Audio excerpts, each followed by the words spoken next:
open this gate, tear down this wall speech. But for now they were still the bad guys, and Dex and the three of us under Red Ken's command were about to cross into their airspace. My headphones crackled as Dex quipped, "Not far now, chaps. Home for tea and wads before first light, what?" The aircraft plunged to rooftop height. He gave a little chuckle. "You can cross radar off your worry list. I think we bought that last week." The chuckle became a laugh. "If not, I hope you're wearing sensible shoes. It's a long walk home." As if the bone jokes weren't bad enough, Dex treated us to the first few lines of his old school song. His cut-glass accent provided the icing on the whole SOE cake. "Jolly boating weather, and a hay-harvest breeze, blade on the feather, shade off the trees." He went up a couple of dozen decibels. "Swing, swing together, with your bodies between your knees." The wall might still be intact, but Dexter Cattry wasn't. The guy was as mad as a box of frogs. No wonder his girlfriends came and went as quickly as his thought patterns. Dex spoke like Prince Charles on speed, which sounded strange coming from an Indian. But then again, my arse had been stung by more vindaloos than his ever had. The closest he'd ever got to the land of his forefathers was driving past a Bollywood video shop on Southall Broadway. Dex's past-the-shoulder ponytail was his latest attempt at seeing how far he could push the envelope with the RAF headshed. This time he decided he was a Sikh.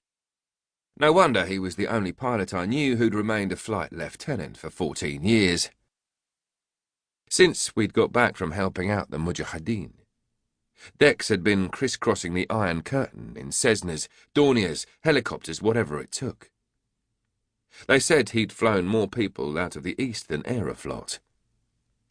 He loved his life just the way it was, without responsibility. The only thing that pissed him off about the military was that he had a death wish, and it hadn't obliged. He was always too lucky. I hoped it stayed that way tonight. We were crossing the Iron Curtain to the communist prison camp that called itself the German Democratic Republic to make contact with a KGB agent. Vladislav was going to give us the guidance system of a new generation of Soviet ballistic missiles. We were going to give him a big bag of cash. Chapter 2. We swooped between two tower blocks. I knew Dex wouldn't be able to resist whipping out his torch again. He probably wasn't going to get another chance. With the Cold War in its death throes, the Warsaw Pact boys were holding the mother of all closing down sales. Every KGB agent, like the one we were about to meet, had turned into Del Boy Trotsky.